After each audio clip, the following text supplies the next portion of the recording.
Благодарам, подпредседателя.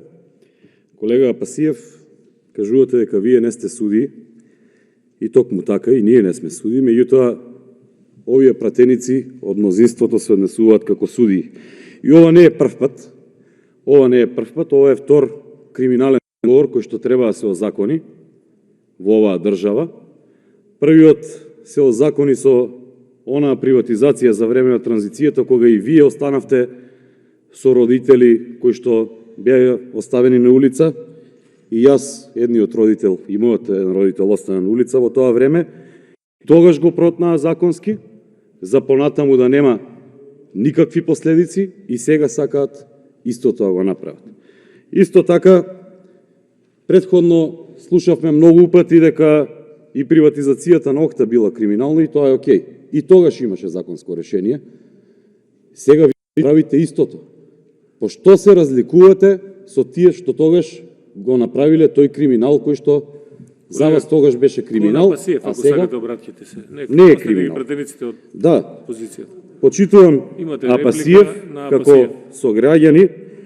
Само од данокот на капитална добивка кој што се простува на МАК Петрол, само од данокот на капитална добивка би можеле да се набават 50.000 уреди за електронско следење на наставата на сите оние ученици кои што немаат. Само од данокот на капиталната добивка би можела да се опреми Велешката болница, бидејќи ние сме сограѓани, имаме заеднички интерес. Би можела да се опреми Велешката болница со систем за набавка на кислород и дополнително да се направи канализација во село Горно и Долно Јаболчиште.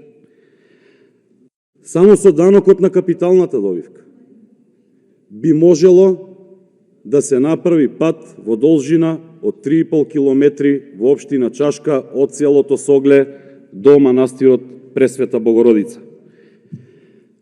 Почитуван Апасиев, само со капиталната добивка исто така може да се отпочне изградба на кеј во Велес.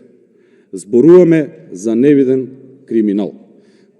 Дополнително на оваа капитална добивка од 3.277.391 евро, ако ја додадеме онаа дополнителна сума од околу 15 милиони евра, станува збор за многу поголема сума на пари, со кој што би се решеле многу поголеми проблеми, кои што беа поднесени, поставени до комисиите за финансирање и буџет, кои што беа отфрлени, а се од суштинско граѓање за развојот на државата и за развојот на сите општини.